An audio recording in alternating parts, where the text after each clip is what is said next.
Bonjour à tous et merci de nous retrouver pour un nouvel épisode de notre série de conférences Décrypte-moi l'Europe, qui s'attarde à déchiffrer le paysage institutionnel et organisationnel de l'Union européenne.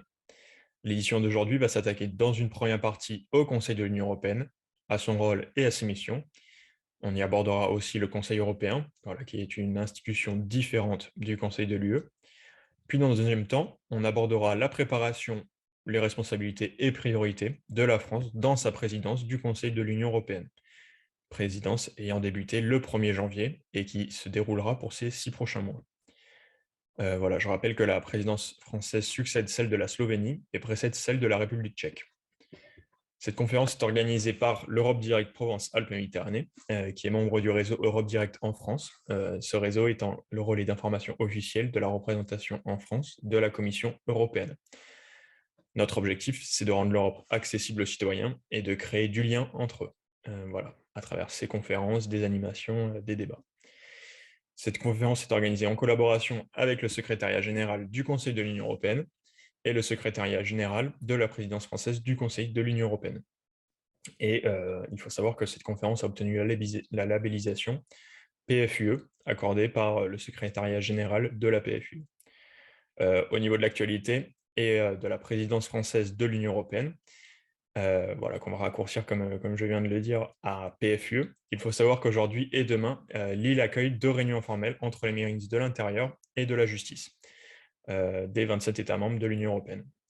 Les thèmes abordés pendant ces réunions iront de la sécurité des frontières à la migration ou encore à la lutte contre le harcèlement en ligne. En ce qui concerne notre région Sud, Provence-Alpes-Côte d'Azur, 2 réunions ministérielles y seront organisées pendant cette PFUE, une à Marseille dans 10 jours, pour le 13 et 14 février, avec les ministres chargés du commerce, et la seconde qui aura lieu à Arles le 3 et 4 mars, qui sera la réunion informelle du Conseil Affaires Générales. Alors, pour animer cette réunion, je ne suis pas tout seul, et nous avons le plaisir d'accueillir Madame Otio, conseillère pour la présidence française du Conseil de l'Union européenne, et Monsieur Kerleroux, qui est le directeur de la direction sécurité et gestion de crise de la Direction générale des relations extérieures du secrétariat général du Conseil de l'Union européenne. Alors, Madame Otio présentera dans une deuxième partie la présidence française de l'Union européenne et toutes les parties tenantes et aboutissantes liées à cette présidence. Et donc, pour cette première partie, eh bien, je laisse la main à Monsieur Kerleroux pour aborder le Conseil de l'Union européenne, pour aborder son rôle et ses missions.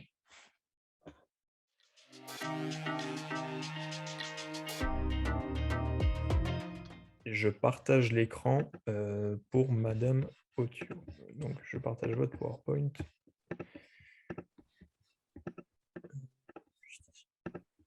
Voilà, je pense que vous voyez tous.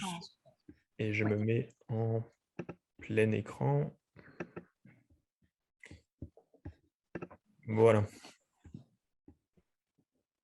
Très bien. Et donc, je vous dirai quand il faut changer Oui. les slides. Très bien. Merci surtout à M. Kerleroux pour la présentation très, très claire et très intéressante du Conseil de l'Union européenne et du Conseil européen, qui vous a donné un peu le contexte de ce que c'est que l'institution du Conseil de l'Union européenne, que la France va présider, parce qu'on préside le Conseil. On ne préside pas l'Union européenne. Parfois, on voit, surtout dans les journaux, la présidence française de l'Union européenne. Ce n'est pas exact. On ne fait que présider l'institution qui est celle du Conseil de l'Union européenne et pas non plus celle du Conseil européen, parce que comme M. Kerleroux vous a expliqué, il y a maintenant un président permanent qui est élu pour 2 ans et demi et qui est actuellement M. Charles Michel. Donc, la présidence française, c'est la présidence de l'institution du Conseil. Alors, qu'est-ce que ça veut dire la présidence française du Conseil de l'Union européenne? Donc, comme M. Kerleroux a dit, il s'agit de présider toutes les formations préparatoires, tous les groupes de travail du Conseil. J'y reviendrai tout à l'heure de manière un peu plus détaillée. Mais là, vous allez pouvoir aller directement à la slide 3. Ça doit être enjeu et réalité d'une présidence. Voilà, très bien. Alors, donc la présidence, ça dure 6 mois. Alors, pourquoi est-ce qu'on a la présidence du Conseil de l'Union européenne? En fait, c'est quelque chose qui est très ancien parce que ça a été mis en place dès le traité de Rome en 1958, quand on a fondé les communautés européennes. Parce qu'en fait, on avait la Commission qui avait son président qui était désigné. Il y avait la Cour de justice qui élisait son président de la Cour de justice. Le Parlement européen qui s'appelait à l'époque l'Assemblée parlementaire qui avait également un président élu parmi les représentants des parlementaires des États membres. Par contre, le Conseil, comment on fait? Et en 1958, on a décidé justement que c'était un État membre, parce que le Conseil de l'Union européenne regroupe les États membres, donc que c'était un État membre qui allait exercer la présidence, et on a déterminé que ça devait être 6 mois. Il faut savoir qu'à l'époque, on n'était que 6 États membres, c'est-à-dire que la présidence était exercée tous les 3 ans environ. Aujourd'hui, on est 27 États membres. Ça veut dire qu'on exerce la présidence tous les 13 ans et demi. Et donc, au fur et à mesure des différents élargissements, cette période s'est prolongée et aujourd'hui, c'est 13 ans et demi. Donc, c'est un moment qui est relativement exceptionnel, qui n'arrive pas très souvent. Donc, 13 ans et demi, c'est une très, très longue période. Et pour un État membre, c'est vraiment une grande chance, une grande opportunité parce qu'il se trouve pendant ces 6 mois au premier rang de la scène européenne. Alors, pour les grands États membres comme la France ou l'Allemagne ou l'Espagne, c'est peut-être un peu moins important parce que de toute manière, ils sont très actifs et ils ont une place très importante de par leur grandeur sur la scène européenne. Par contre, pour les petits États membres, pensez aux Pays-Baltes, pensez à la Slovénie, pensez même au Portugal, Chypre, Malte, etc. On n'en parle pas tant que ça en temps normal. Alors que pendant leur présidence, évidemment, ils vont être sur le devant de la scène européenne. Tout le monde va entendre parler de la Slovénie. Les ministres slovènes vont pouvoir faire des conférences de presse et donc effectivement faire parler beaucoup de leur pays. Donc c'est une très très grande chance pour l'État membre, notamment pour les nouveaux États membres qui, grâce à leur présidence, peuvent accueillir une nouvelle visibilité. Alors, c'est aussi un grand défi pour l'État membre, parce que comme on va le voir tout à l'heure, l'État membre prépare ce qu'on appelle le programme de la présidence. Il établit ses priorités politiques et surtout ce qu'on appelle l'agenda législatif de l'État membre qui détient la présidence, qui comporte en fait toutes les initiatives législatives qui étaient soumises par la Commission que cet État membre voudra faire avancer pendant sa présidence. Comme M. Kerleroux vous a expliqué, c'est la Commission européenne qui a l'initiative législative, donc les propositions législatives ne peuvent venir que de la Commission et surtout pas de l'État membre qui exerce la présidence. Le Conseil n'a pas l'initiative législative et l'État qui va exercer la présidence, la seule chose qu'il pourra faire, c'est de regarder toutes les initiatives législatives qui sont sur la table et choisir celles qu'il veut faire avancer. Donc, par exemple, la fameuse proposition de directive mettant fin au changement d'air saisonnier, pour la France, ce n'est pas du tout une priorité, ce n'est pas du tout un texte qu'elle souhaiterait aborder, donc c'est un texte qu'elle va mettre de côté à nouveau. Et elle va choisir, par contre, beaucoup d'autres textes qui sont actuellement sur la table des négociations, que ce soit le salaire minimum, que ce soit le paquet sur Schengen, que ce soit évidemment Fit for 55, donc tous les paquets du pacte vert européen, etc. Alors, quand on fait cet agenda législatif, quand on fait le programme politique, évidemment, on se fixe des objectifs. On veut adopter un certain nombre de textes ou faire avancer un certain nombre de textes. Et donc, tout ce qu'on annonce au début de la présidence, évidemment, à la fin de la présidence, on va regarder si l'État membre a réussi à le faire ou pas. Donc, c'est aussi un grand défi pour l'État membre quand il établit son programme de travail et son agenda législatif, de faire ce programme et cet agenda réaliste, ambitieux mais réaliste, parce qu'il sait qu'il va être jugé sur ses résultats à la fin de la présidence. Alors, quelles sont les conditions d'une présidence réussie? Comment on réussit une présidence pendant les 6 mois? Donc, tout d'abord, c'est l'anticipation. Une présidence, on ne la prépare pas 3 mois avant le commencement. On la prépare beaucoup plus en avant que cela. Donc, au secrétariat général aux affaires européennes, on a commencé à la préparer dès juillet 2019. Donc, qu'est-ce qu'on a fait concrètement? Tout d'abord, on est allé voir les archives de la présidence précédente, celle de 2008, pour voir tout ce qu'on avait fait en 2008, pour réfléchir, est-ce qu'on va reprendre ce qu'on a fait ou pas, et surtout pour savoir s'il y a des choses à améliorer, peut-être à faire autrement, etc. Donc ça, c'est quelque chose qui est la première chose. La deuxième, c'est qu'on est allé voir toutes les autres présidences pour leur demander qu'est-ce que vous avez fait, quel est votre retour d'expérience, comment on fait maintenant une présidence, parce qu'entre 2008 et 2022, il y a beaucoup de choses qui ont changé. Il y avait notamment le traité de Lisbonne qui a pas mal chamboulé les choses. Donc, il y a cette expérience aussi des autres États membres. Donc ça, c'est la première chose, anticipation.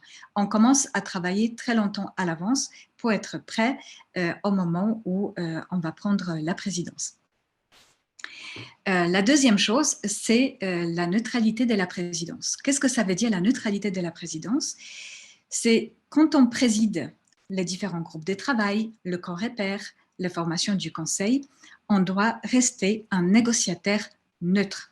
C'est-à-dire que le moment de la présidence n'est pas un moment où on va faire pousser ses intérêts propres.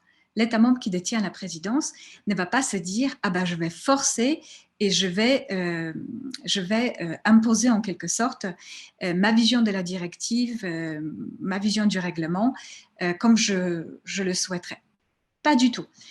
L'objectif pour l'État membre qui détient la présidence, c'est de faire avancer les dossiers législatifs, c'est-à-dire essayer de trouver le compromis parmi les 26 autres délégations, de manière à trouver la majorité qualifiée ou l'unanimité pour certains dossiers et pouvoir faire adopter le texte. Et ça veut dire en fait que notre délégation, donc la représentation permanente de la France, elle ne reçoit plus de notre part, de la France, des instructions très précises sur ce que la France souhaiterait obtenir dans une directive ou dans un règlement, parce que précisément, le rôle de nos négociateurs à Bruxelles, c'est de trouver ce compromis-là et ne pas être lié, empêché par les contraintes nationales. Ensuite, vous avez une autre condition de réussite, c'est la réactivité. Parce que vous avez beau préparer votre présidence 2 ans et demi à l'avance, il peut y avoir toujours des choses qui vont arriver que vous n'avez absolument pas envisagées pendant tous ces préparatifs-là. Et il va falloir tout de même y réagir rapidement et avoir une solution à apporter. Je pense évidemment à la crise de Covid qui a frappé la Croatie. Moi, je m'appelle que j'ai vu les Croates 2 semaines avant le début de leur présidence. Ils avaient un programme magnifique. Ils avaient organisé plein d'événements dans leur pays. Et dès qu'il y avait la crise de Covid, tout ce beau programme est parti à la première poubelle parce que la Croatie devait réagir à la crise du Covid. Donc, à passer totalement en visioconférence. Donc, plus de tous les événements qui sont prévus sur leur territoire, plus leurs programmes législatifs, parce qu'évidemment, il fallait adopter énormément de textes qui devaient être changés à cause du Covid. Donc, on n'allait pas travailler sur le programme législatif de la Croatie, qui était devenu totalement pas pertinent. Il fallait, je donne un exemple, modifier tous les textes sur les transports, qu'ils soient aériens, qu'ils soient ferroviaires ou routiers, pour l'adopter à la liberté de circulation dans le contexte très difficile du Covid. Donc voilà, donc il faut savoir aussi réagir à des crises qui sont totalement imprévues. Là, je pense par exemple, on a le spectre de la crise de l'Ukraine. Peut-être qu'il va falloir que la France s'occupe de la crise de l'Ukraine comme elle s'est occupée de la guerre de la Géorgie. Je ne sais pas si vous vous rappelez, en 2008, on a eu la guerre de Géorgie en plein milieu de notre présidence. Donc il y a ça par exemple. Pour la crise financière également en 2008, on l'a eu. Là, ce qui s'invite dans notre présidence de manière totalement imprévue, c'est la crise de l'état de droit avec la Pologne. Donc, la Pologne qui a des sujets de contentieux avec la Commission européenne sur l'indépendance de la justice notamment, donc l'état de droit, la Commission qui ne veut pas en l'état valider son programme de relance, donc elle bloque l'argent pour la Pologne. La Pologne, évidemment, n'est pas très contente, donc elle a déjà annoncé dans tous les médias polonais qu'elle va bloquer tout ce qu'il y a à bloquer au Conseil. Donc, on a ici un problème aussi à gérer, quelque chose que la France n'a pas du tout prévu au moment où elle avait préparé la présidence. Voilà, je pense qu'on peut avancer avec la présentation PowerPoint. Alors, qu'est-ce que ça veut dire justement être président? C'est incarner l'Union européenne, d'abord pour le public, ensuite sur la scène internationale, parce qu'effectivement, c'est une occasion pour la France aujourd'hui de parler de l'Union européenne, notamment grâce au séminaire auquel vous assistez grâce à M. Palomo. Il y a beaucoup d'autres événements de ce type-là qui sont organisés. Pour ceux qui étaient à Paris ou dans certaines grandes villes, vous pouvez voir également certaines manifestations qui sont faites. Je pense notamment à l'illumination en bleu de certains monuments comme la Tour Eiffel, le Panthéon, le ministère des Affaires étrangères, etc. Il y aura quelques photos que j'aurai de mes slides tout à l'heure pour vous montrer. C'est aussi, donc, comme on disait tout à l'heure, l'organisation des événements.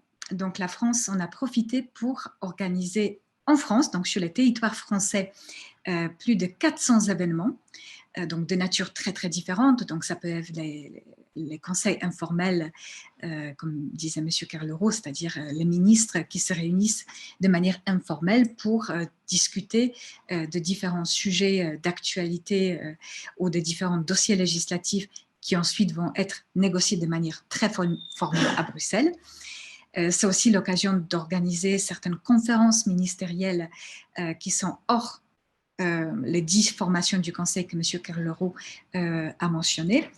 Donc, ça peut être par exemple une conférence ministérielle sur le handicap qu'on est en train d'organiser ou sur Erasmus+, qui est également un très grand événement et qui permettent justement de parler de l'Europe, mais il y a également des séminaires qui sont organisés au niveau d'experts, au niveau de fonctionnaires ou au niveau du grand public, comme notre séminaire d'aujourd'hui, pour parler de l'Europe, pour parler des différents sujets européens.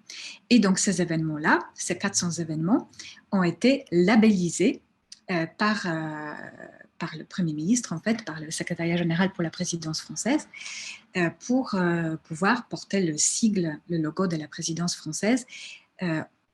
Et pour pouvoir avoir ce logo, il fallait démontrer le lien avec la présidence française, notamment par les sujets qu'on aborde ou par le lien avec les priorités, le programme de travail de la présidence française. Voilà, donc on peut encore avancer. Quel est le contexte politique de notre présidence? Donc, tout d'abord, nous sommes à mi-parcours du mandat de la Commission. Alors, pourquoi est-ce que c'est important? C'est important parce que la Commission a également son programme de travail. Donc, elle a soumis beaucoup d'initiatives au début de son mandat. Ces initiatives-là sont en voie de finalisation. Et donc, la France devait en quelque sorte les inscrire dans son programme législatif parce que parfois, il manque juste quelques mois pour faire adopter le programme législatif. Donc, c'est très important pour la France parce qu'elle hérite de tous les dossiers qui sont déjà dans cette phase de finalisation. C'est aussi très important parce que la Commission, à son mi-mandat, fait son bilan de ce qu'elle a fait et de ce qu'elle souhaite faire dans la deuxième partie de son mandat. Et donc, là, du coup, on a beaucoup de nouvelles propositions qui sont arrivées sur la table de négociation et que la présidence française répond pour son compte. Ensuite, nous avons aussi le Parlement européen qui s'est beaucoup renouvelé. Donc, tout d'abord, avec le nouveau président du Parlement, une nouvelle présidente du Parlement qui a été élue il y a quelques jours, donc qui est la Maltaise Metsola, Madame Metsola. Mais il y a également les présidences des commissions parlementaires qui ont changé. Il y a tout le bureau qui a changé.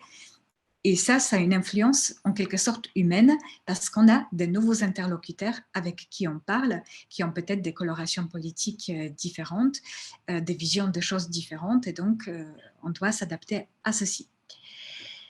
Une autre chose importante, c'est qu'on doit faire le bilan d'étape pour la conférence pour l'avenir de l'Europe.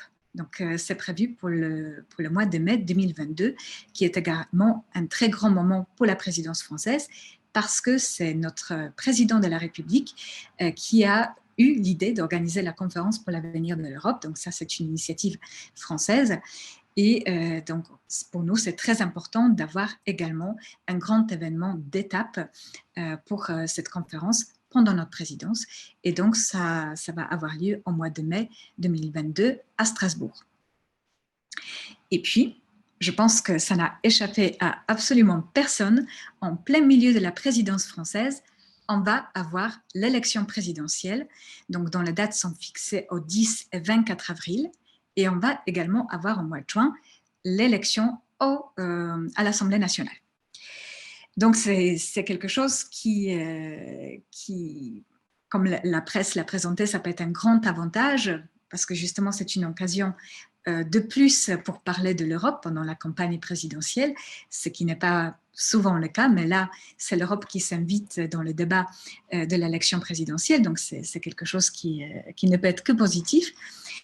En revanche, l'aspect un peu négatif, c'est qu'on a dû organiser notre présidence en fonction en fait de ce calendrier présidentiel. Alors concrètement, qu'est-ce qui s'est passé? Donc vous savez que pendant l'élection présidentielle, il y a ce qu'on appelle la période de réserve. Et c'est une période pendant laquelle ni le président ni les ministres d'ailleurs ne peuvent présenter le bilan de ce qu'ils ont fait au gouvernement, ou le président ne peut pas présenter le bilan de ce qu'il a fait pendant différentes réunions. Ils ne peuvent plus se déplacer dans les territoires, etc. Ils ne peuvent plus prendre la parole aussi librement, notamment sur des sujets qui vont faire partie de la campagne présidentielle, parce que tout ceci peut provoquer ce qu'on appelle la polémique électorale. Et lorsqu'on a une polémique électorale, il peut y avoir beaucoup de contentieux, et le juge du contentieux, donc en l'occurrence ce sera le Conseil constitutionnel, peut prononcer différentes peines pour la violation de cette période de réserve. Ça peut être tout simplement la réintégration des coûts de l'organisation d'un événement dans les coûts de campagne, donc quelque chose qui peut coûter très très cher. Mais si les violations sont vraiment très flagrantes, il peut même prononcer les peines d'inéligibilité. Donc, quand on a prévu nos 400 événements en France, on a dû les organiser de manière à ne pas provoquer la polémique électorale. Et donc, tous les événements où les ministres participent, donc que ce soit le conseil informel ou la conférence ministérielle, on a dû les organiser avant le 18 mars. Donc, le 18 mars, le début de la période de réserve. Et ça nous a fait 2 mois et demi extrêmement intenses parce qu'on a plusieurs événements le jour même qui sont organisés donc, au niveau de la communication, au niveau de la disponibilité des ministres, et pas seulement des ministres français, c'est surtout aux ministres de 26 autres États membres qui doivent venir en France. Donc parfois, ils doivent venir 1, 2, 3 fois dans la semaine pour assister aux différents événements auxquels ils sont invités. Donc, c'était quelque chose qui était relativement compliqué à faire, mais on a très bien réussi à le faire. En revanche, pour ne pas donner l'impression que la présidence française ne dure que 2 mois et demi, tous les autres mois, on a organisé beaucoup d'autres événements, mais qui n'impliquent pas nécessairement la présence d'un ministre ou surtout du président de la République. Donc, c'est comme ça qu'on a fait au niveau des événements en France. Parce qu'il faut savoir que les événements qui se passent à Bruxelles, donc tous les conseils formels à Bruxelles, tous les corépairs, tous les groupes de travail, évidemment, là, il n'y a pas de sujet parce que les ministres qui vont négocier au Conseil, ils vont dans le cadre de leur activité diplomatique traditionnelle. Donc là, il n'y a pas de sujet. Bien entendu, ils vont faire attention quand ils vont prendre la parole justement pour ne pas provoquer la polémique électorale. Mais en tout cas, les déplacements et la présidence des différentes formations du Conseil ne causent pas de problème à ce niveau-là. Alors, vous pouvez, Monsieur Palermo, avancer. Voilà. Ça, c'est le même, mais présenté autrement. Donc, encore un autre slide, s'il vous plaît. Donc, les 3 missions traditionnelles de la présidence, on va les aborder rapidement. C'est la conduite des travaux du Conseil, c'est les relations avec les autres institutions et les relations avec l'extérieur. Donc, vous pouvez avancer. Et donc, tout d'abord, je vais vous parler de ce que c'est justement les trios. Monsieur Carlero a déjà abordé cette question-là. Mais tout d'abord, pour vous dire que les 27 États membres donc sont répartis dans une décision du Conseil, adoptée à la majorité qualifiée, donc pas à l'unanimité, mais à la majorité qualifiée. Et donc, il y a un ordre de présidence qui est fixé, donc actuellement dans une décision de 2016, et ce jusqu'à 2030. Alors, comment est-ce qu'on choisit l'ordre des présidences?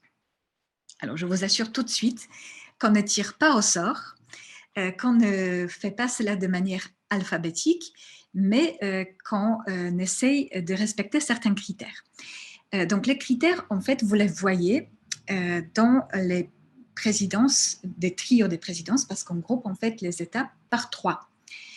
Donc, dans l'année 2021, vous voyez que le trio, c'est l'Allemagne, Portugal, Slovénie. Dans notre actuel trio, vous avez la France, la République tchèque et la Suède.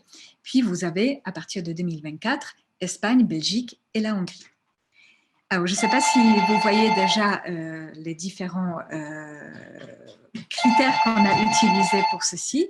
Donc, vous avez en général un État membre fondateur qui va être dans les trios. Ensuite, vous avez un moyen État membre. Donc, ici, l'Allemagne, c'était l'État fondateur. Portugal, c'est l'État moyen. Et un nouvel État. Donc, la Slovénie, c'est vraiment un État assez nouveau parce qu'il a adhéré en 2004. On essaie également de respecter la géographie, en quelque sorte, pour que les 3 États membres ne viennent pas de la même aire géographique, mais plutôt des différents coins de l'Europe. Donc, jamais vous n'allez avoir les 3 États baltes ensemble, par exemple, ou la Pologne, la Hongrie et la République tchèque. On va toujours essayer de respecter la géographie européenne. Donc, la même chose pour le trio qui vient ensuite. Vous avez la France, donc grand pays fondateur. Vous avez la Suède qui est adhérent en 1995, qui est un État moyen. Et vous avez la République tchèque qui est un nouvel État membre. Et vous retrouvez exactement la même chose avec l'Espagne, la Belgique et la Hongrie. Le trio, en fait, il a deux objectifs principaux, si je peux dire. Tout d'abord, comme M. Carlero vous a dit, il y a un programme du trio, le programme de travail du trio qui est fait, et donc qui dure 18 mois. Donc 6 plus 6 plus 6, ça fait 18 mois. Alors, c'est très important d'avoir cette continuité sur 18 mois parce qu'il faut que vous sachiez qu'un texte d'une directive ou d'un règlement met en moyenne 18 mois pour être adopté par le Conseil et par le Parlement européen. Donc, le programme du trio, qui est le programme en fait du Conseil, qui est adopté par le Conseil, a cette prévisibilité sur 18 mois. Quels sont les textes sur lesquels convergent les 3 États du trio et qui vont être adoptés pendant la présidence. Donc, en fait, ce programme de trio, il a été négocié pour ce qui nous concerne avec la République tchèque et la Suède pendant à peu près 1 an, pendant lequel il y a eu beaucoup de contacts, soit informels, soit formels. Informels, donc au niveau des ministères de ces 3 États membres. Formels, c'est via les représentations permanentes pour se mettre d'accord sur tout ce qui converge pour ces États. Donc, tous les textes pour lesquels il y a un consensus pour assurer la continuité des travaux législatifs pendant 18 mois. Donc, ça, c'est le premier objectif. Le deuxième objectif, c'est de s'entraider. Parce que, si je prends la République tchèque, c'est un État qui peut avoir du mal à présider certains groupes du Conseil pour lesquels il n'a aucune expertise.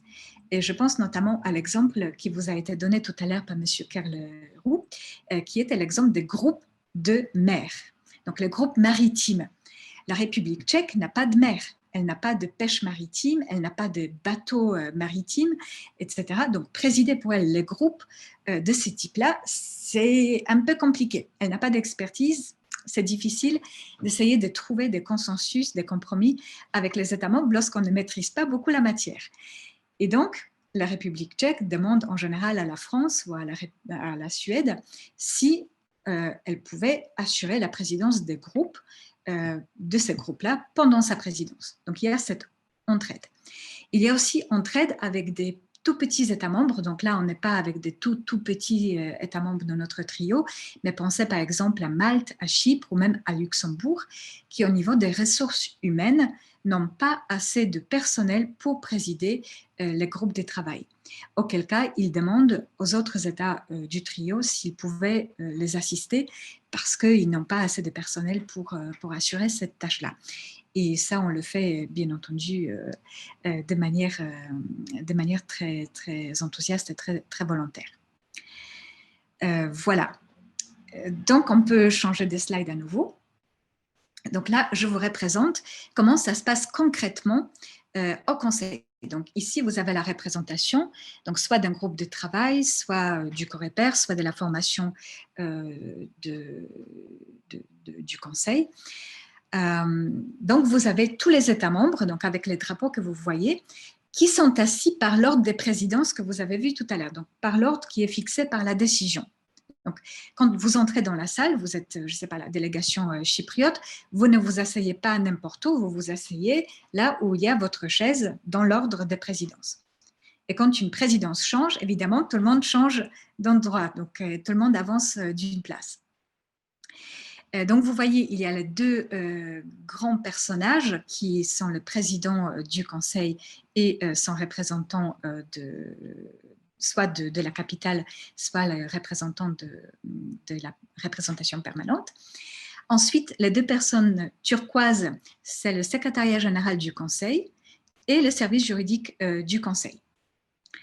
Et le personnage qui est en face, le bleu, c'est la Commission européenne, parce que la Commission européenne assiste à absolument toutes les réunions du Conseil, que ce soit au niveau des groupes de travail, du Coreper ou des formations du Conseil. Alors pourquoi?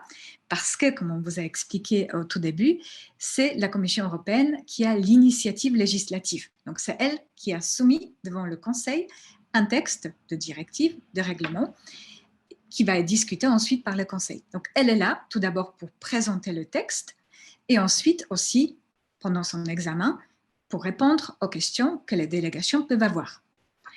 Et c'est très important d'avoir la commission à bord et de la tenir informée et surtout avoir son accord pour tous les compromis que le Conseil va proposer, parce que la Commission européenne a non seulement le droit d'initiative, mais elle a aussi le droit de retrait du texte.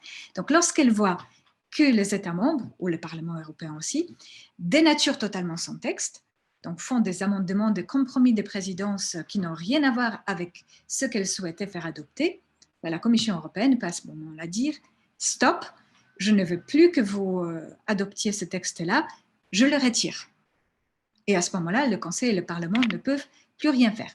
Bon, il y a le traité qui prévoit que dans ce cas-là, le Conseil peut l'adopter à l'unanimité. Mais en général, lorsqu'il y a déjà le désaccord tellement grand de la Commission, il y a en général aussi le désaccord parmi les délégations. Donc, trouver l'unanimité pour passer outre, c'est très difficile. Voilà, je pense qu'on peut changer de slide. Donc, comme je vous disais, c'est la conduite des travaux de toutes les instances préparatoires du Conseil, c'est faire face à des échéances. Tout ceci, je vous ai déjà dit au tout début, et surtout rechercher des solutions et des compromis avec nos partenaires européens, tout en assurant la neutralité de la présidence, ce qu'on appelle l'art de négociation européenne. Je l'ai abordé dans les premiers slides. La présidence vraiment a quelque chose de très important à faire. Donc ici, c'est un petit rappel et une présentation en pyramide de ce que M. Kerleroux vous a dit tout à l'heure. Vous avez en bas de la pyramide les 206 groupes et comités qui sont présidés en général par les conseillers de la représentation permanente ou par les experts parisiens. Pour les groupes de travail ou les comités les plus spécialisés, il y a notamment un groupe de travail chez la baleine. Donc, il se peut qu'à la représentation permanente, il n'y ait pas un conseiller qui soit spécialisé dans la baleine, auquel cas il fait venir quelqu'un du ministère de la Transition écologique pour présider ce groupe-là. En tout cas, donc, vous avez ce groupe de travail. Alors, là, il faut savoir que les groupes de travail, ils font un examen de débroussaillage de texte. Donc, ils étudient les textes considérant par considérant, base juridique, le titre, les articles, pour essayer déjà de trouver des compromis de présidence, comme on les appelle, qui peuvent ensuite remonter de niveau, donc aller au niveau un peu plus politique déjà, qui est le comité des représentants permanents, donc le niveau ambassadeur des États membres auprès de l'Union européenne. Ce Coreper, donc, il va trancher sur les questions politiquement les plus sensibles et il va surtout préparer les travaux des formations thématiques du Conseil. Donc là où on a déjà les ministres, nos ministres français, qui vont présider ces formations thématiques du Conseil. En fait, 9 sur 10 parce que le Conseil sur les affaires étrangères est présidé par le haut représentant pour la politique étrangère et la sécurité. Voilà, on peut encore avancer. Les relations avec les autres institutions, donc je vous ai dit tout à l'heure avec la Commission que c'est très important de l'associer, mais il y a également le Parlement européen qui est le co-législateur. Et donc, ce qui va se passer avec la présidence, avec le Conseil, c'est que le Conseil adopte en général ce qu'on appelle le mandat de négociation. Donc, dans les termes très techniques bruxellois, ça s'appelle l'orientation générale. Et c'est avec cette orientation générale qu'il va aller voir le Parlement européen, qui lui, il a aussi adopté plein d'amendements de son côté sur le projet de directive ou de règlement. Et donc, ils vont se mettre à table dans ce qu'on appelle les trilogues pour essayer de trouver un compromis. Et je crois que dans la slide qui vient, il y a justement la table, voilà. Donc là, vous avez la Commission européenne, le Conseil et le Parlement qui vont se mettre à table pour essayer de trouver un compromis, un texte qui va ensuite être adopté par le Parlement européen en plénière, par le Conseil au niveau des formations du Conseil, donc par les ministres, et la Commission européenne qui va donner son aval à ce compromis qui va être trouvé. Et ce trilogue, qui peut être soit technique, soit vraiment politique lorsque les questions sont très sensibles politiquement, c'est vraiment un très, très grand événement. En général, pour les trilogues les plus importants, vous avez carrément le ministre qui va assister. Pour la Commission européenne, ça va être le commissaire responsable du domaine. Et pour le Parlement européen, ça va être le président de la commission parlementaire qui, avec les rapporteurs du texte, qui va s'asseoir à cette table. Voilà, on peut avancer encore d'une slide.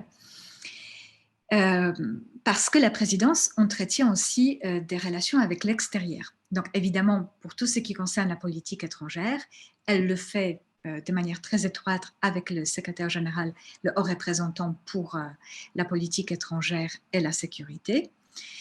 Mais elle va représenter également le Conseil devant différentes institutions internationales, que ce soit l'Organisation des Nations Unies, que ce soit l'Organisation mondiale du commerce, que ce soit l'OCDE, le Conseil de l'Europe, etc. La présidence pilote également ce qu'on appelle le sommet avec les États tiers, parce que chaque présidence organise traditionnellement un sommet ou 2 sommets avec des États tiers. Donc, par exemple, pour l'Allemagne, c'était avec la Chine. Pour le Portugal, si je me rappelle bien, c'était avec l'Inde. Pour ce qui concerne la présidence française, c'est l'Afrique. Donc, il y a un sommet Union-Afrique qui va être très bientôt organisé. Et c'est donc la France qui va piloter ce sommet avec l'Union africaine, avec l'Afrique. Vous pouvez avancer.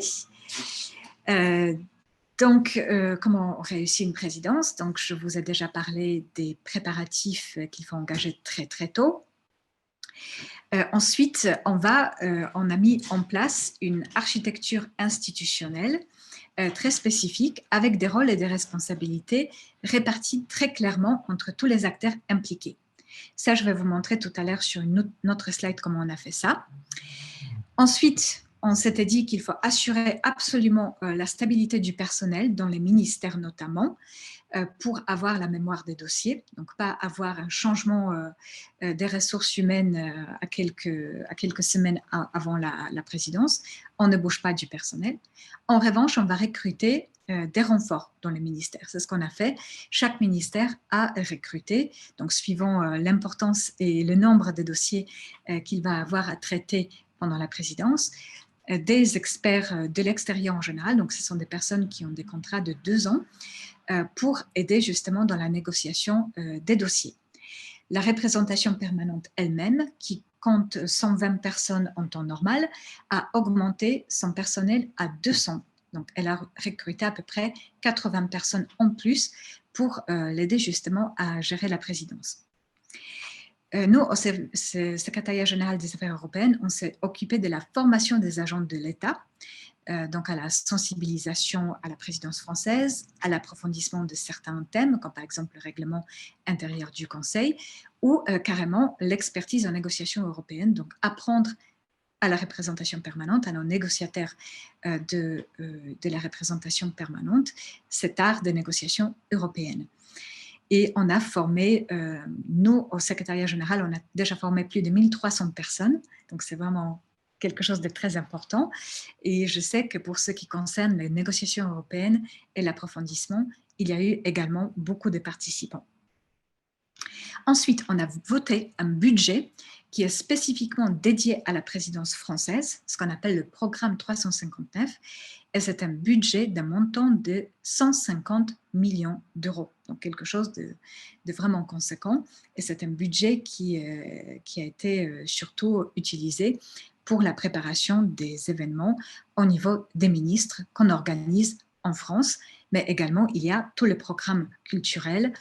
Il y a plein d'autres choses qui tombent dans ce programme. On le verra tout à l'heure de manière un peu plus détaillée. Et puis, il y a la distinction entre ce qu'on appelle la phase matérielle, donc organisation, logistique, budget, et la phase politique, qui est justement la préparation du programme de travail, du programme du trio, de l'agenda législatif et des priorités. Voilà, vous pouvez avancer. Donc, comment on réussit la présidence? Je vous ai dit, il faut être prêt pour les imprévus et il faut élaborer un programme politique ambitieux mais réaliste parce qu'on va être toujours jugé sur nos résultats. Vous pouvez avancer. Donc, ça, c'est l'organisation institutionnelle en quelque sorte de la présidence française.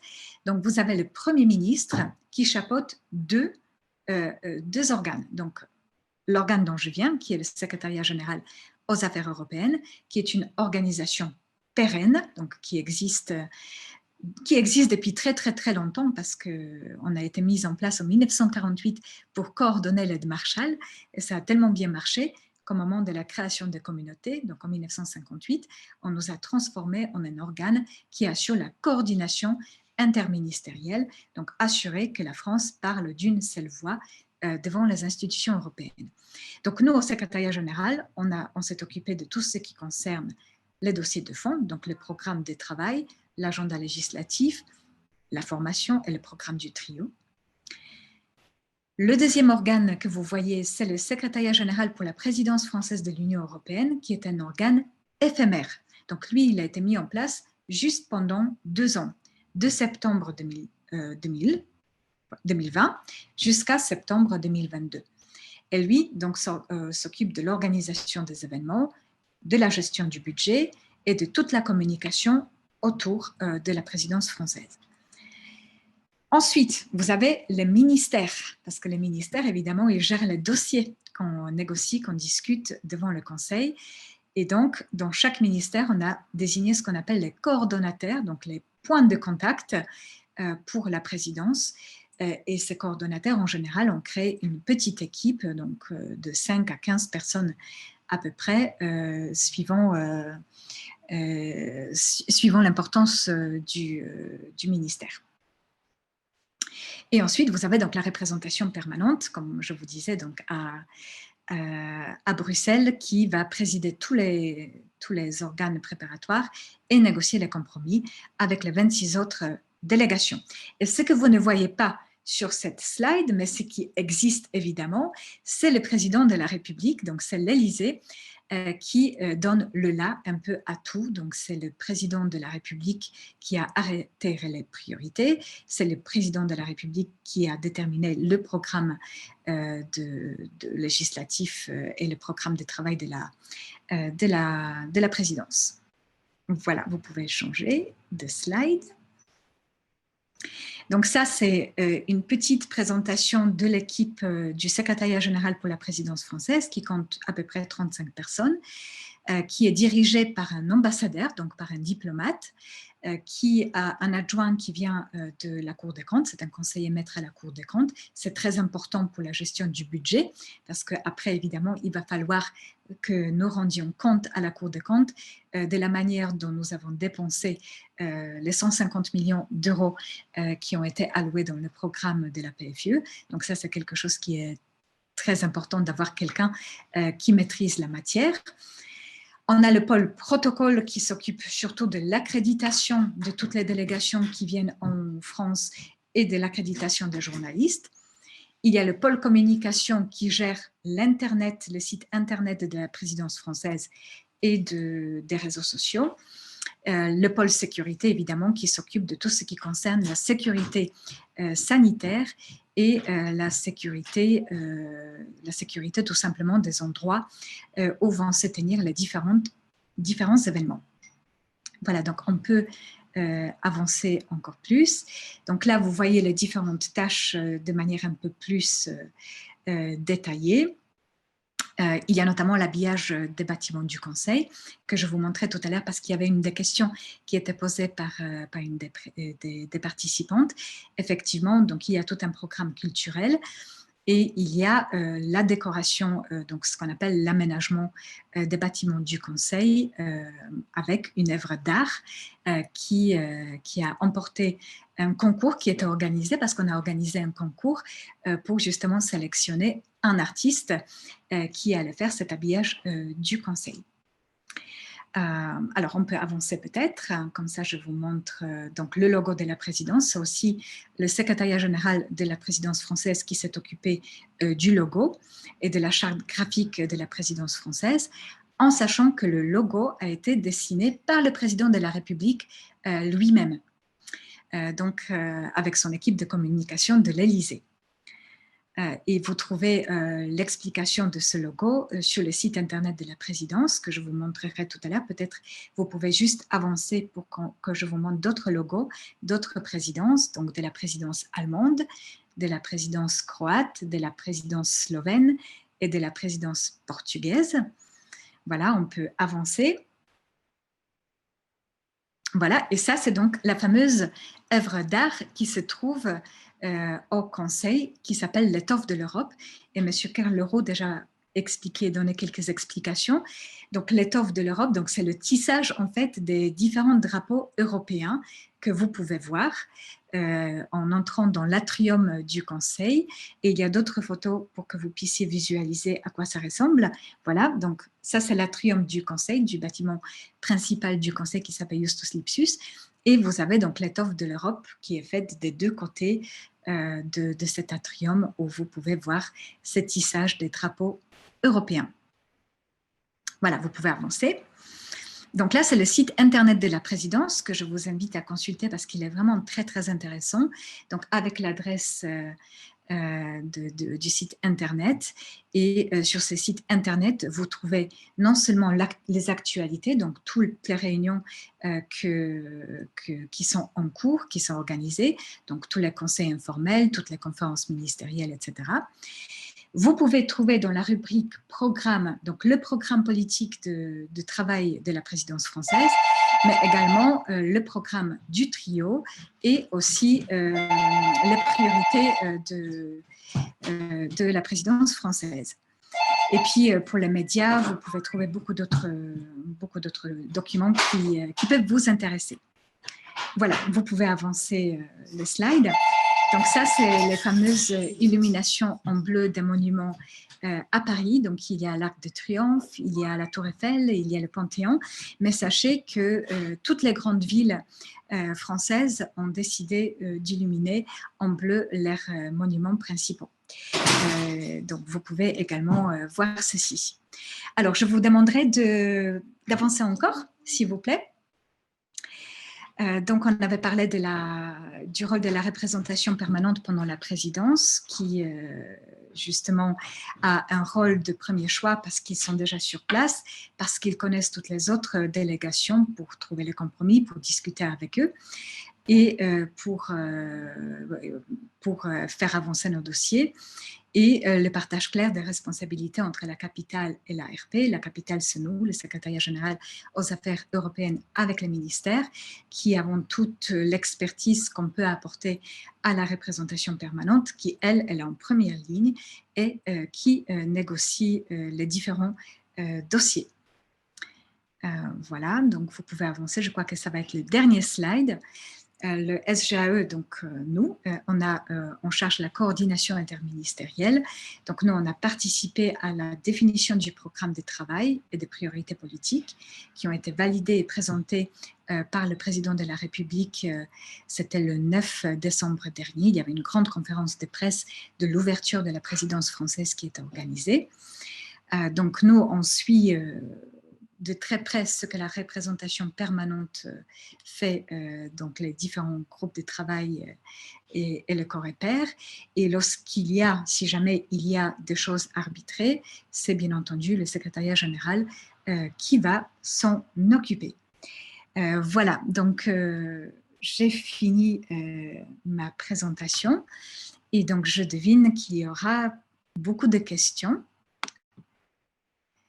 Donc, merci beaucoup pour votre présentation.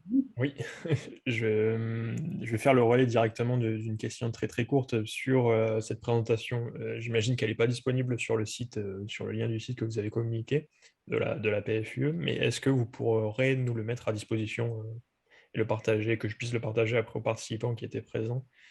Il n'y a aucun sujet, vous pouvez envoyer aux participants qui le souhaitent. C'est une présentation qu'on fait très, très traditionnellement et donc il n'y a pas de souci pour la partager.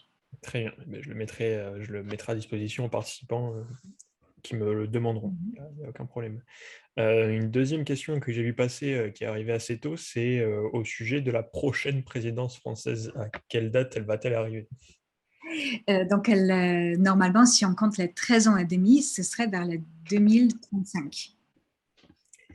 Alors, et du coup, j'invite tous les participants voilà, qui ont des questions à lever la main ou l'écrire dans le chat pour que je fasse le relais, il n'y a aucun problème. Et on va peut-être aborder directement une des questions que nous avions reçues dans les formulaires aussi d'inscription, encore une fois. Et une des premières, mais qui avait été déjà répondue, c'est est-ce que toutes les propositions que va faire la France va entrer en vigueur pendant cette présidence? Et, Alors, donc déjà, comme je vous ai expliqué, c'est la Commission qui fait les propositions, qui propose les textes. Donc l'État membre ne peut pas proposer de lui-même un texte d'une directive ou d'un règlement. Donc, il ne peut que travailler sur ce qu'a proposé la Commission. Mais une fois que l'État membre de la présidence a fait vraiment avancer le texte, a trouvé tous les compromis et la majorité qualifiée pour l'adopter, lorsque le texte est adopté, il va être publié. Donc, il va d'abord être signé par le président du Conseil de l'Union européenne, donc par le ministre compétent pour le texte, par le président du Parlement européen aussi, qui est le co-législateur, et ensuite, il va être publié au journal officiel. Et à ce moment-là, c'est l'application générale de ce texte dans tous les États membres, effectivement. alors, très bien. Je vais passer à une autre question qu'on avait reçue dans le formulaire, c'est est-ce qu'il y a un petit peu comme à l'image des présidences qui ne sont pas organisées aléatoirement en fonction des pays, est-ce qu'il y a pour les réunions interministérielles qui se tiennent un petit peu partout en France, une logique dans ces réunions, dans le choix? Alors déjà, ce qu'il faut savoir, c'est que l'État membre qui détient la présidence n'a pas l'obligation d'organiser des événements, un nombre particulier des événements dans ce territoire. Donc il y a des États membres, je pense notamment à la Finlande, qui ont décidé d'organiser tout à Helsinki, dans un seul endroit qui était la Philharmonie nationale. Ils ont aménagé tous les bâtiments et pendant les 6 mois, toutes les réunions se sont tenues là-bas. D'autres États membres, mais notamment c'était le choix de la France, c'est de profiter de la présidence pour montrer tous les territoires et donc d'organiser les événements un peu partout dans tous les territoires. Alors, comment on choisit justement ces endroits-là? Il y a des critères objectifs et il y a des critères subjectifs. Alors, il y a des critères objectifs qui sont tout simplement la capacité hôtelière. C'est la possibilité de venir avec des transports dans la ville. Parce que par exemple, dans les villes comme Bordeaux, comme Lyon, Grenoble, Nice, Marseille, etc., il n'y a aucun sujet pour les capacités hôtelières. Donc, on va évidemment penser à ces villes-là plutôt qu'à des petites villes où ça va être difficile de trouver des endroits où toutes les délégations, pensez aux délégations de 26 autres États membres, mais aussi également à la délégation française qui va être là, il faut pouvoir les loger quelque part. Et non seulement les délégations, qui peuvent être nombreuses, donc 27 fois 5, c'est le minimum, les 5 personnes, parfois il y en a beaucoup plus qui viennent. Il y a les journalistes aussi qui veulent venir, n'est-ce pas? Et donc les journalistes, il faut aussi les loger. Il y a les agents de liaison qui accompagnent les délégations, donc il faut aussi les loger. Donc tout ça fait qu'il faut avoir la capacité hôtelière et des hôtels d'un certain standing pour les ministres, pour les commissaires, etc., pour pouvoir les loger. La même chose, donc pour pouvoir les amener, il faut qu'il y ait un aéroport ou en tout cas des gares avec des trains qui peuvent venir. Donc ça, ce sont les critères objectifs. Un autre critère objectif auquel je pense, c'est qu'on voulait qu'il y ait l'ensemble de la France qui soit représenté et pas uniquement la moitié de la France. Donc, on a cherché vraiment des endroits un peu partout. Et pour une petite histoire, la ville de Rouen a été choisie en dernier parce qu'on s'est aperçu qu'il y avait une grande tache vide sur la carte des événements. Et donc, on s'était dit, bah, là, il faut organiser quelque chose. Et donc, on a organisé un conseil, je crois que c'est la cohésion, donc le conseil lié à la cohésion, qui a été organisé à Rouen. Après, vous avez des critères subjectifs. Ah non, il y a encore un autre critère objectif auquel je n'ai pas encore dit. Vous avez certaines thématiques qui sont très spécifiques. Donc, par exemple, le conseil sur la mer. On l'a organisé à La Rochelle. C'était logique parce que c'est une ville portuaire. On ne pouvait pas organiser un conseil sur la mer à Limoges, par exemple, n'est-ce pas? Après, je pense à tous les conseils aviation. On les a naturellement organisés à Toulouse, qui est une grande ville de l'aviation, et pas encore une fois à Limoges, qui est une très belle ville par ailleurs, mais qui n'aurait peut-être pas beaucoup de liens. Alors, je viens aux critères subjectifs. Les critères subjectifs, c'est en général le rattachement du ministre qui va présider la réunion à sa ville natale ou à la ville dont il est l'élu. Et donc, il y a beaucoup de villes qui étaient choisies comme cela. Tout à l'heure, on a mentionné la ville d'Arles pour le Conseil Affaires Générales, Affaires Générales, parce que c'est la ville d'où Clément Beaune est originaire. Donc, lui, il a choisi cette ville-là pour ses attaches personnelles à cette ville. Je ne vous ai pas présenté la carte de tous les événements. Il y a un slide qui existe sur ça, mais je ne voulais pas présenter parce que, en fait, on s'est aperçu qu'on change encore d'endroit, même pendant la présidence française, pour un certain nombre de raisons parfois indépendantes. Et je ne voulais pas vous présenter une carte, en fait, alors que 2 semaines après, il y aura un changement. Par exemple, il y a ce grand conseil qui va avoir lieu le 10 et le 11 mars sur l'Europe du futur. Et en fait, on n'a toujours pas choisi d'endroit où on peut l'organiser, vraisemblablement pour des raisons objectives, de trouver un endroit où ça va être facile et symbolique à l'organiser. Il faut savoir aussi que la ville de Strasbourg, on a souhaité vraiment la mettre en avant parce que c'est une ville qui abrite déjà le Parlement européen et qui a beaucoup souffert de la crise sanitaire parce qu'en fait, toutes les réunions de l'Assemblée, de la plénière de Strasbourg qui ont lieu donc à Strasbourg n'ont pas pu se tenir pendant la crise sanitaire. Et je crois que c'était pendant plus d'1 an qu'il y avait aucune réunion qui s'est tenue au Parlement européen à Strasbourg. Et donc, on a décidé de redonner de l'importance à Strasbourg en y organisant, et je crois qu'en moyenne, il y a un événement par semaine qui est organisé à Strasbourg. Voilà, j'espère avoir répondu à la question qui a été posée. Oui, mais il y a une question qui vient de qui vient rebondir sur cette première réponse. Et c'était, est-ce qu'on peut suivre ces événements en visioconférence ou par d'autres moyens? L'Assemblée plénière du Parlement européen, par exemple, oui, bien entendu. Il y a, si vous entrez sur le site du Parlement européen, vous avez actuellement en débat en plénière. Et vous pouvez suivre absolument toutes les réunions en plénière en direct, ou lorsque vous n'avez pas le temps, vous pouvez ensuite aller dans les médias. Il y a une rubrique médias au Parlement européen et choisir en fait les débats que vous souhaiteriez suivre ou regarder. Voilà. Et j'imagine aussi les événements liés aux conférences interministérielles. Je pense que c'était compris dans cette question aussi.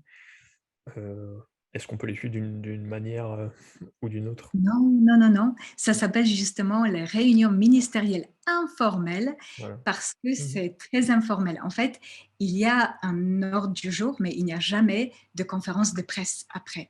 Donc, c'est quelque chose qui, justement, est là pour faciliter des discussions informelles entre les ministres, pour se mettre d'accord sur certains sujets d'actualité ou, justement, quand ils négocient un règlement ou une directive, un sujet en particulier, pour qu'ils puissent les discuter de manière informelle. Et donc là, on n'a pas accès à la salle ni à ce qui se passe.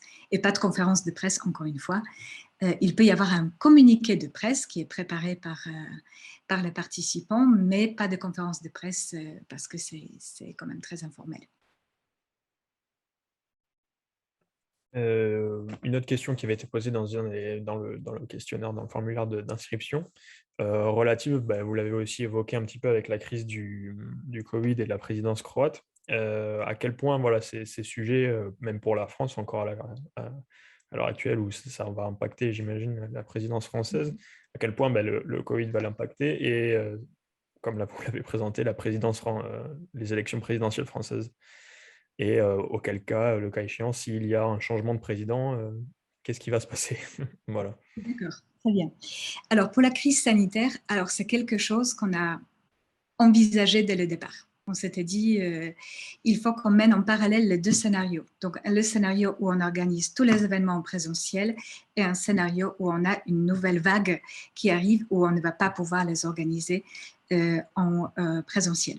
Et donc, on avait demandé à tous les ministères de recenser toutes les salles dans lesquelles on pourrait organiser des visioconférences. Et on a également loué une salle spécifique pour pouvoir organiser des visioconférences en ayant essentiellement deux contraintes. Donc, la première contrainte, c'était la confidentialité. Donc, avoir quelque chose, un système très secure où les hackers ne vont pas entrer et écouter les discussions informelles. Et la deuxième chose, c'était assurer l'interprétation simultanée dans au moins 3 langues. Donc en anglais et en allemand. Puis il y a aussi d'autres langues parfois qui sont demandées. Et donc il fallait avoir des applications donc, qui permettent la confidentialité et qui permettent l'interprétation simultanée. Donc ça, c'était déjà quelque chose qui était assez complexe et il fallait y penser longtemps à l'avance. Alors, qu'est-ce qui s'est passé concrètement? Parce qu'on a effectivement la vague du Covid qui est arrivée en mois de janvier et là, au mois de février également. Notre politique était donc déjà de respecter évidemment toutes les contraintes, toutes les restrictions en vigueur dans les textes de loi et dans les règlements, donc notamment avec le pass sanitaire, avec les tests PCR négatifs pour toutes les personnes qui allaient participer à ces réunions. Et on a fait les réunions les plus importantes, donc au niveau des ministres, en présentiel, mais en mode dégradé, c'est-à-dire qu'on a réduit les délégations qui pouvaient y participer. Et en revanche, pour tout ce qui concerne les événements au niveau des experts et des fonctionnaires, de les faire en visioconférence uniquement. Donc voilà. Et la même chose pour l'accréditation des journalistes. Si c'était des journalistes qui viennent des pays sûrs, qui ont tous les vaccins qu'il le faut, ils pouvaient venir sur place pour assister à des événements et les filmer, etc. Sur place. En revanche, les autres étaient en visioconférence. Alors, donc ça, c'était sur la crise Covid. Donc, j'espère avoir répondu à cette question-là. Pour le changement de présidence, voilà, effectivement. Il faut savoir que c'est un événement qui n'est pas du tout pris en compte dans l'adoption de la décision qui fixe l'ordre de présidence. Donc, un État membre ne peut pas dire, écoutez, moi, je ne veux pas être à ce semestre-là parce que je vais avoir les élections législatives. Ça, ce n'est pas un motif parce que c'est quelque chose qui est très aléatoire. Les élections législatives présidentielles ont lieu tout le temps en Europe. On est 27 États membres, donc vous imaginez, prendre en compte ces critères-là, ça aurait été vraiment difficile pour avoir tous nos critères dont j'ai évoqué tout à l'heure. Et en plus, il peut y avoir, par exemple, je sais pas, la dissolution de l'Assemblée nationale que Jacques Chirac avait fait, n'est-ce pas? Auquel cas, on a des élections qui sont anticipées. Donc, on ne prend jamais cet événement en compte lorsqu'on établit l'ordre des présidences. Ensuite, il faut savoir que ce n'est pas la première fois qu'on a un changement de président pendant la présidence française. Je reprends l'exemple de M. Chirac en 1995. On avait M. Mitterrand, qui était jusqu'à la moitié de la présidence française, et ensuite M. Chirac, qui a repris. Donc, ce n'est pas quelque chose de totalement inhabituel. On connaît déjà le scénario. Et encore une fois, la présidence, c'est surtout la présidence des travaux du Conseil de l'Union européenne qu'on prépare longtemps à l'avance. Tous les événements, encore une fois, les plus polémiques, on les a évacués avant les élections, donc ils vont déjà avoir lieu. Tous les autres, ce sont soit les activités diplomatiques traditionnelles de la France, soit les réunions au niveau des experts et des fonctionnaires, et donc qui n'ont pas une sensibilité politique qui ferait que lorsqu'on aurait un nouveau président qui serait élu, une nouvelle présidente, ça chamboulerait totalement les choses. Non, il y a déjà une continuité des travaux qui est bien prévue. Et là, je vais peut-être citer l'exemple de la Belgique en 2010. Je ne sais pas si vous vous rappelez, la Belgique, pendant plus d'1 an, n'avait pas du tout de gouvernement. Il n'y avait pas de Premier ministre. Et pourtant, ils ont fait une très belle présidence parce que justement, ils ont prévu un programme de travail, des priorités, etc., avec un calendrier très précis. Et ils n'avaient qu'à le suivre et dérouler le programme. Et ils ont très, très bien réussi leur présidence pour cette raison-là.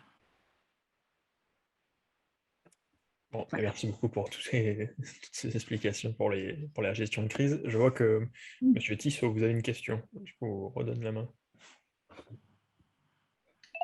Je vous remercie beaucoup. Pensez-vous qu'il y ait une possibilité d'inviter, voire même d'inciter une municipalité à installer le drapeau européen à côté du drapeau français, au minimum ou à l'occasion de la présidence française du Conseil?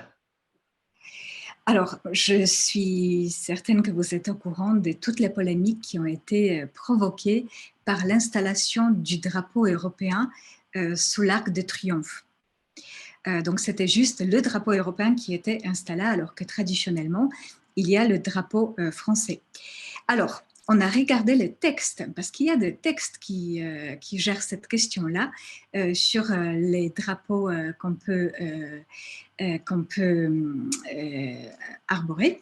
Et en fait, les textes prévoient qu'on peut avoir toujours le drapeau européen, mais accompagné du drapeau français.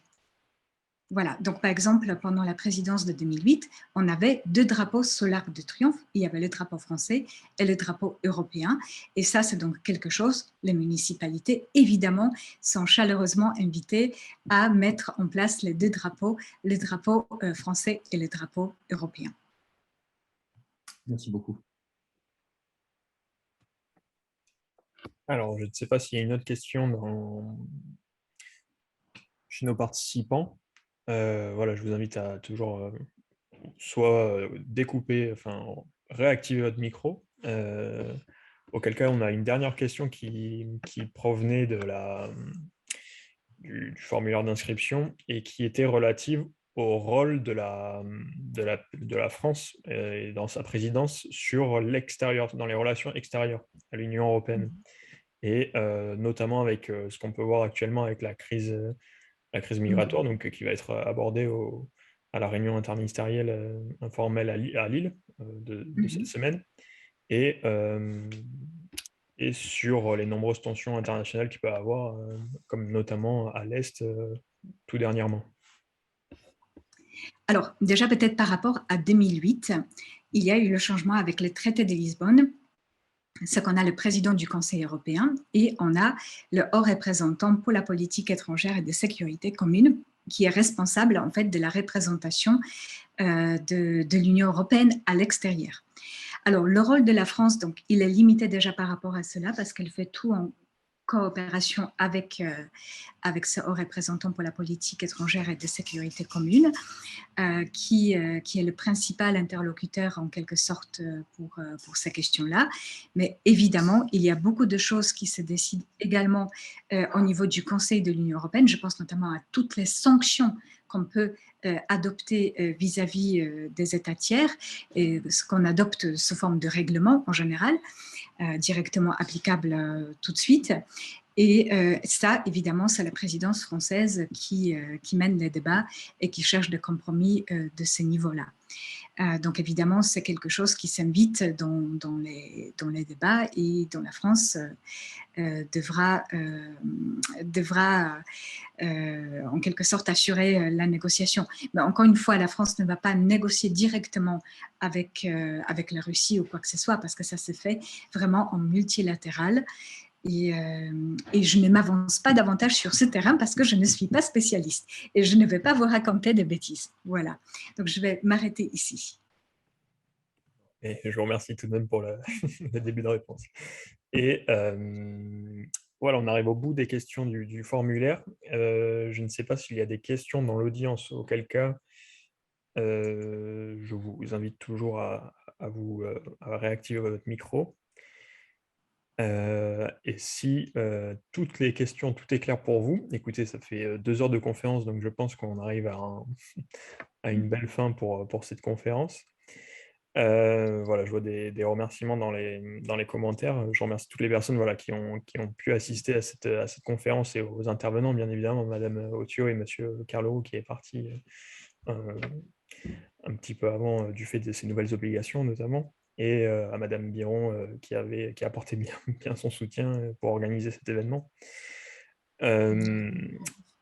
Voilà, et on vous transmettra, je demanderai à Monsieur Carleroux pour son PowerPoint également, pour vous le faire passer. Donc n'hésitez pas à m'envoyer soit un mail, à me contacter par mail ou directement dans les commentaires juste avant que je clôture cette session, pour que je vous envoie tous ces éléments. Donc encore une fois, merci à tous, et je vais vous souhaiter une très bonne soirée, et à bientôt pour un nouvel événement de l'Europe Direct. Voilà. Merci beaucoup à tous. Merci à tous les participants pour leur intérêt et pour les questions.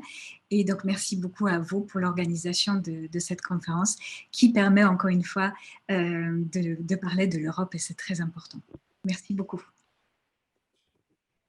Alors, et bonne soirée. merci. Bonne soirée à tous. Au revoir. Au revoir. Au revoir.